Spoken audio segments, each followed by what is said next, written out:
বন্ধুরা নমস্কার। বিষয় এক, জজ সাহেবের কথা।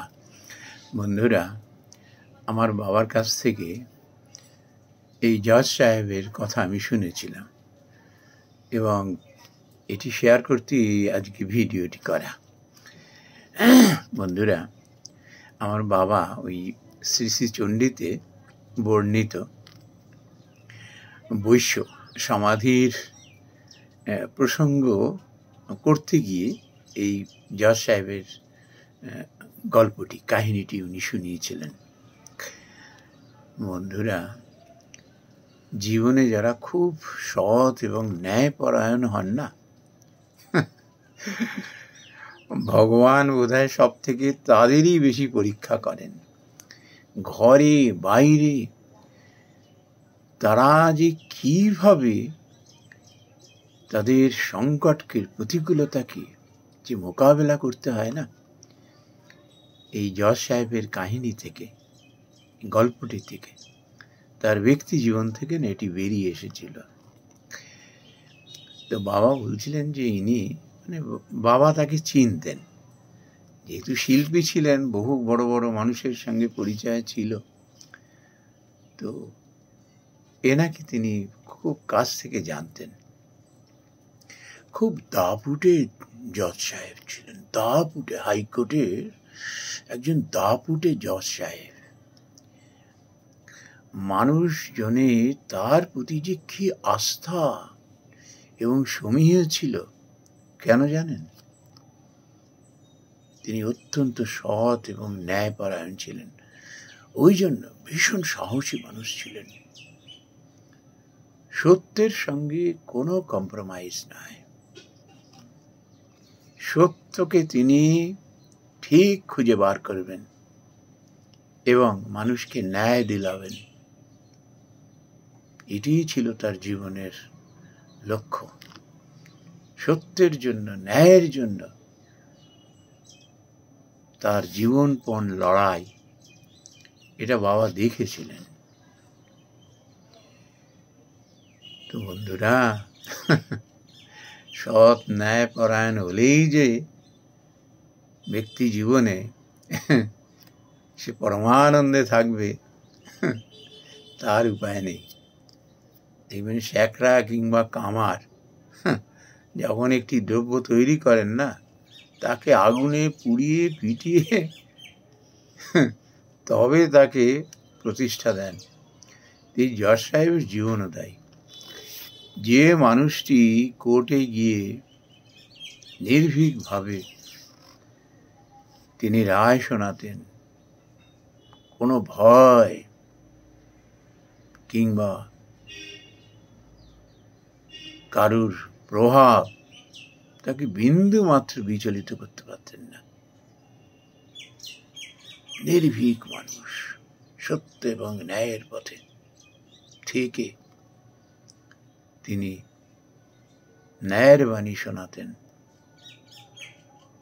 বিচার দিতেন, আর সেই বিচারের পরে কারুর আর কোনো সংশয় থাকতো না, কোনো সংশয় থাকতো না। কিন্তু এই মানুষটির সাংসারিক জীবন যে কত কষ্টের ছিল, যারা বাইরে থেকে দেখতেন তারা বুঝতে পারতেন। কিন্তু এই মানুষটির চলনে বলনে, দৈনন্দিন জীবনে কিন্তু তার কোনো ছাপ ছিল না। এটাই বোধহয় একটা মানুষের মহত্ব, ভগবানের পরম কৃপা।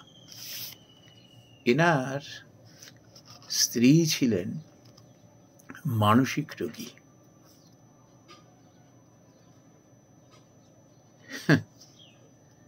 এই জজ সাহেবের উপরে যে কি পীড়ন করতেন ইনি মানসিকভাবে, বাই গেলে দোষ, ডাই গেলে দোষ, যেদিকে যাচ্ছেন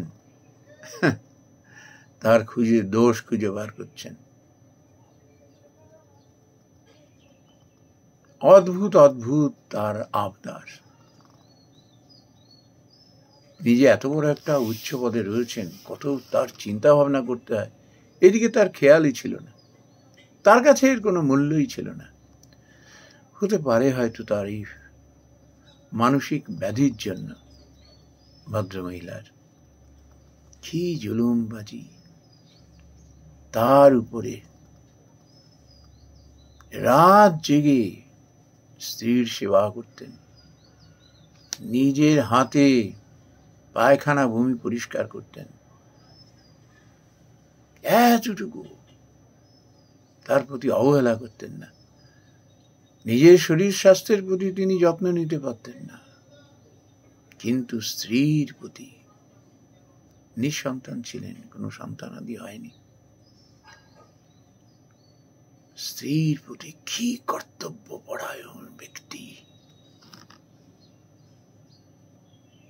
এত যে ওই স্ত্রী পীড়ন করতেন, কিন্তু কখনো তিনি অধৈর্য হয়ে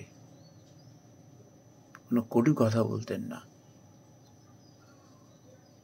রাগ করে গুঁ হয়ে বসে থাকতেন না। তার কারণ কি? তিনি খুব সূক্ষ্মভাবে চিন্তা করতে পারতেন,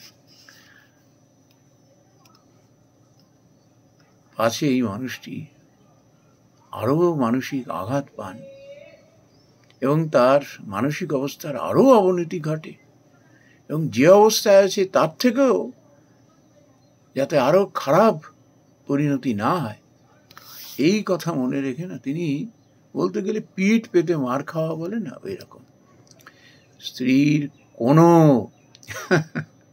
পীড়নে তিনি জবাব দিতেন না, সব সময় মুখে হাসি রাখতেন।